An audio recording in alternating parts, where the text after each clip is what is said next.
আমাদের জীবনে অনেক ধরনের ব্যক্তি এসে থাকেন। কেউ কেউ আমাদের সাথে থেকে যান, কেউ আমাদের দূরে চলে যান। কেউ ভালো মানুষ হন, কেউ খারাপ মানুষ।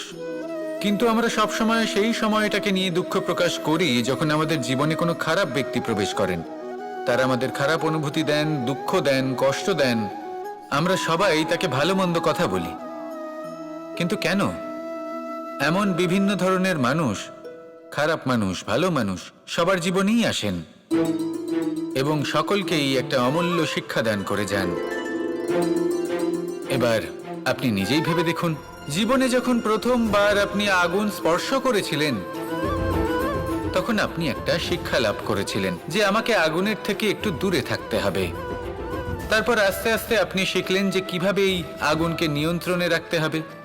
তারপর আপনি শিখলেন যে কিভাবে নিজের জীবনে তাকে প্রয়োগ করতে হবে, তা সে অন্ধকারে প্রকাশ লাভ করার জন্য হোক বা খাবার বানানোর জন্য। সেইভাবেই কোনো খারাপ ব্যক্তি যখন আপনার জীবনে আসে কোনো শিক্ষা দিয়ে যান, তার প্রতি কৃতজ্ঞ থাকুন। তার বিষয় খারাপ ভাবার বা খারাপ অনুভূতি নিয়ে থাকার কোনো প্রয়োজন নেই। সেই শিক্ষা লাভ করুন, ইতিবাচক মনোভাব নিয়ে জীবনের সামনে এগোতে থাকুন।